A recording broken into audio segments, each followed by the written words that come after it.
What's going on, everybody? Welcome back to my channel. My name is Ben, and this is 3T's Mobile Automotive Repair. And today, we've got a 2008 Ford F-150. The customer states that it keeps stalling on them intermittently in the middle of an intersection. So we're gonna go check this thing out. Today, we're in a public parking lot. So I'm gonna try to stay out of people's way, see if we can diagnose this thing, let this customer know what they gotta do. Let's go check it out.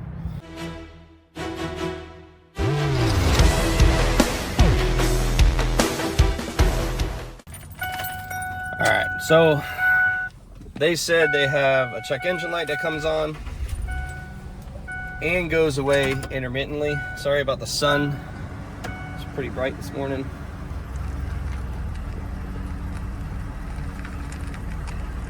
We're just gonna nose it up to the trailer here a little. It's kind of running rough. A little bit of a crappy run time here. I think our first thing is just go ahead and see what this check engine light is and go from there. See if that'll give us a direction on what we need to do. Get our scanner out.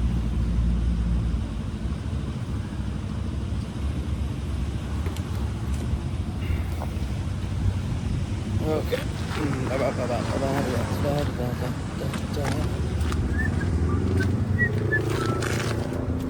Okay, she is really short. Let's do that. Yay. Leg room.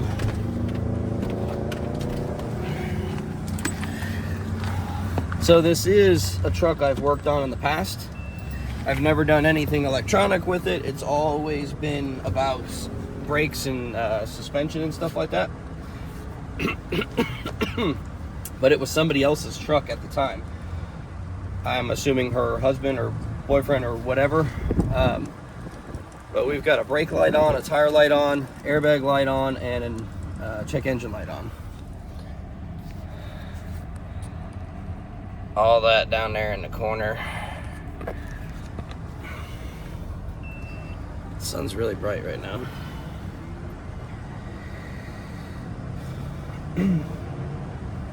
So originally, the gentleman that I've done the brake work for, they used it mainly to go in the woods. So now this young lady has it, and I'm not sure. She drives it to work. She works here at Publix. Heat works good. Holy Jiminy crickets. Let's just shut that off.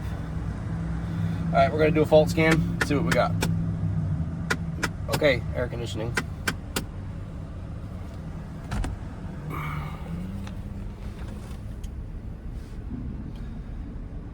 Okay.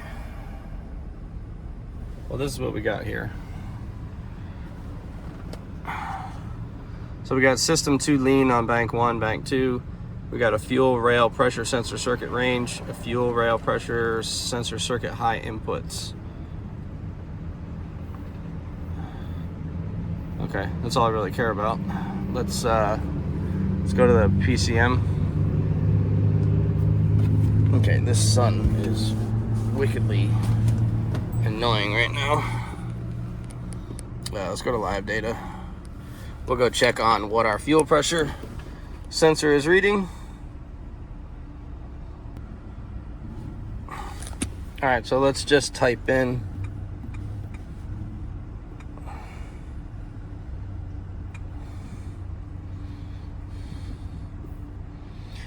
fuel rail pressure 2.5 volts, about 40 psi, 40 psi.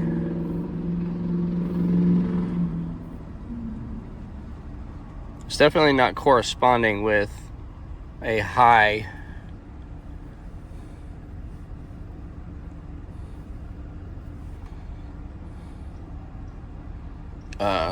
code. Let's check our...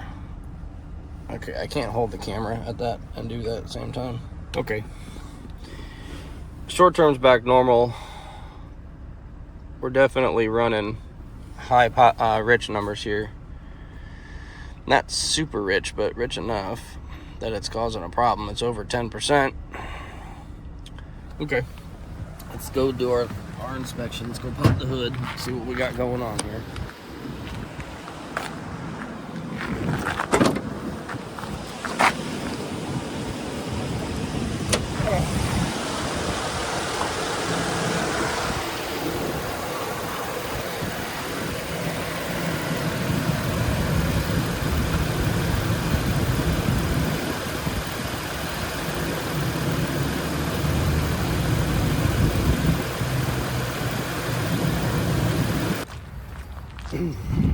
so freaking windy out here that it keeps knocking the camera over, and I'm wondering if you guys are hearing it in the speaker or not.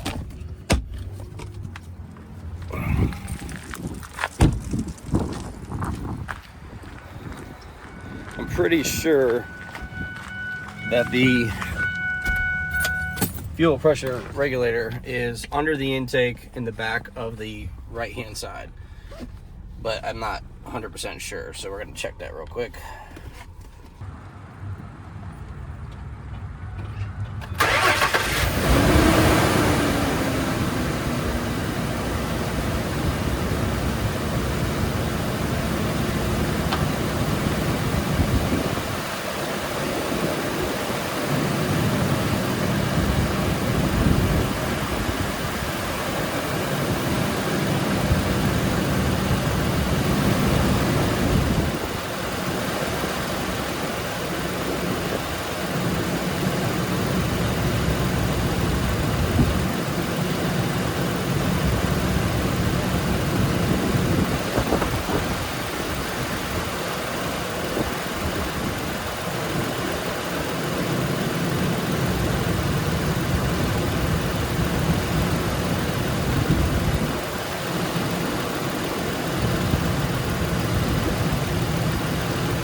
Fuel pressure regulator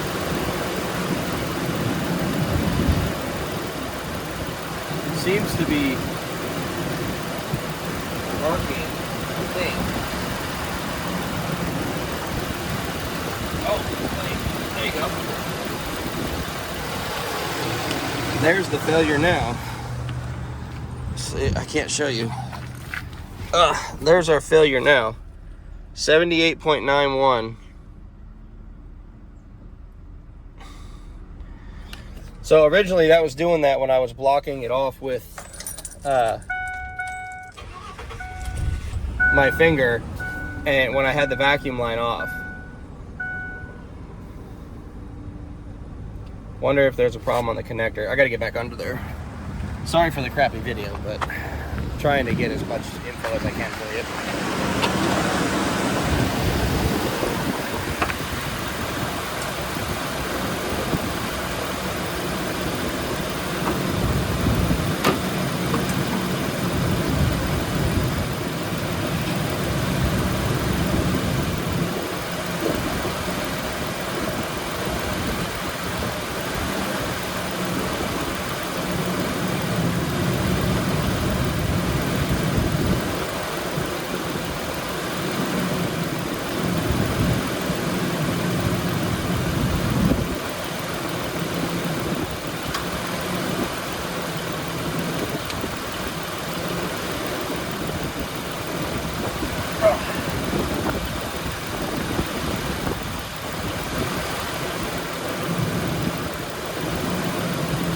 Alright, check this out. Let's see if I can show it to you. No, you're not gonna be able to see shit. This weather is stupid. Anyway, watch this top one.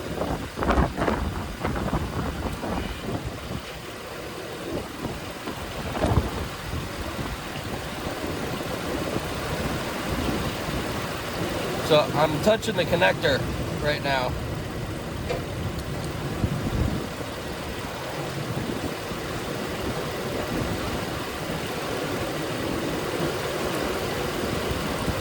Okay, so I was trying to check pin fitment on there. I took the connector apart and took a look at it. It all looks relatively fine. I thought maybe I was getting some loose connections on there. No, I'm not, they're fine. So our next step here is going to be get them set up for a fuel pressure regulator and a harness.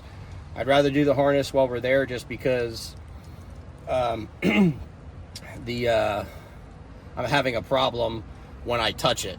So giving us a good 6 inches of extra length on that harness to replace any damage that could be real close to it is going to be the best option. Because otherwise I have to sell pulling the intake and doing a deeper inspection. So this is kind of one of those things, we know the problem's there. Just fix those two things and move on from it and it'll be fine at that point.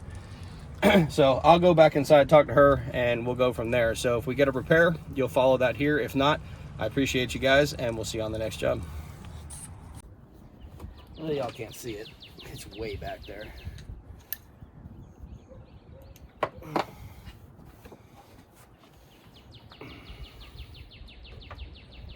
I'm gonna have a hard enough time just trying to get the bolts on this thing off. See if I can put you in at a different angle.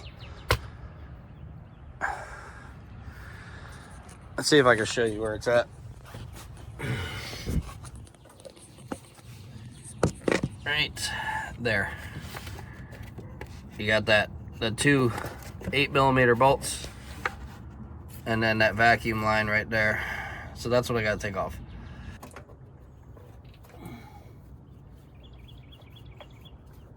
Okay. All right, there's our sensor. Let me get the new one.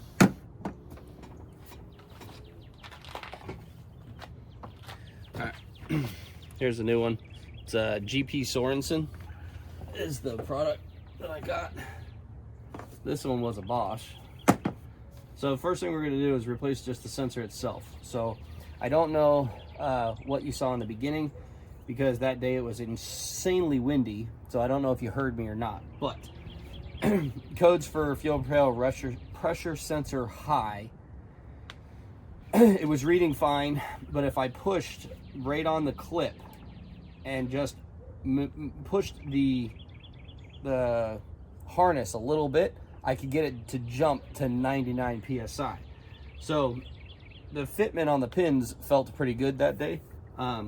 So I brought a new sensor and a new harness with me, just in case the harness is the problem with it. But we're gonna put this in and then try to manipulate the harness to see if it really needs it, because we're not here to put something in we don't need, and I don't want to cut on a factory harness that doesn't need to be cut on. That's not a great idea. So we're going to try this first, just to make sure if it was internal of this, or if it was the connection in between this and the other thing, the harness itself. So right now we're just doing key on, engine off. Want to move the harness and see if our voltage changes at all, and then we'll start it up and see what we got at that point. Fuel rail pressure, fuel power voltage, desired.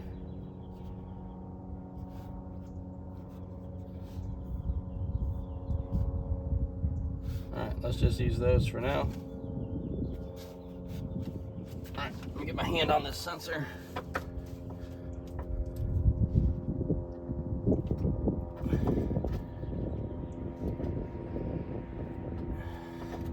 Getting a little value change, but nothing super high spiked like before. All right, let's get it running and let's see what we got.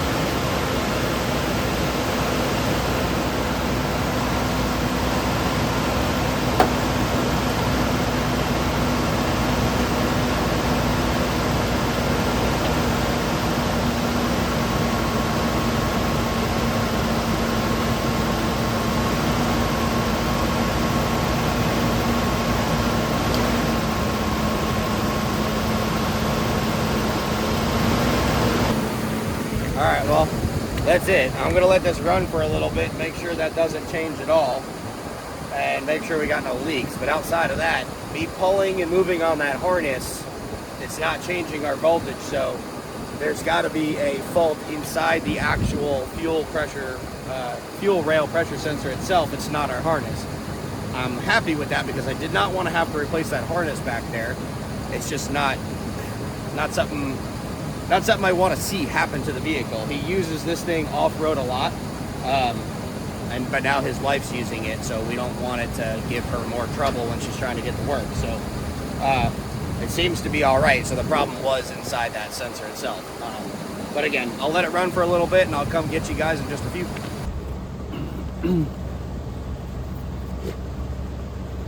All right, well, it's been running for about 10-15 minutes now. Fuel pressure is still staying fine. There's no issue there ever. I've been pulling on that harness the entire time. We've got no problem. So we'll just clear out the codes from the other day and we'll be on our way. We ain't got really much else to do. So yeah, not really a fun diagnosis, but diagnosis all together and the problem is fixed. So, and there's no unnecessary things done.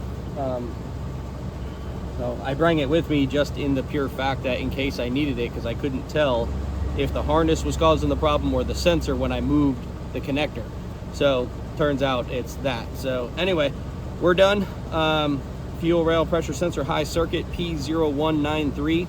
We're gonna clear that and move on and head on to our next job. So I appreciate y'all. If you like what we're doing, like and subscribe, and we'll see you on the next job. And today, we've got a 2008 Dodge, that's not a Dodge, that's a Ford